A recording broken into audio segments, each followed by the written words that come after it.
Olá, pessoal, tudo bem? Gostaram da lenda da fogueira? Então, para fazermos a nossa fogueira, iremos utilizar tinta têmpera amarela e vermelha, pincel e papel marrom.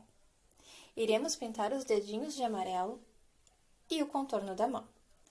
Bem no centro da mão, pintaremos de vermelho. E agora é só carimbar.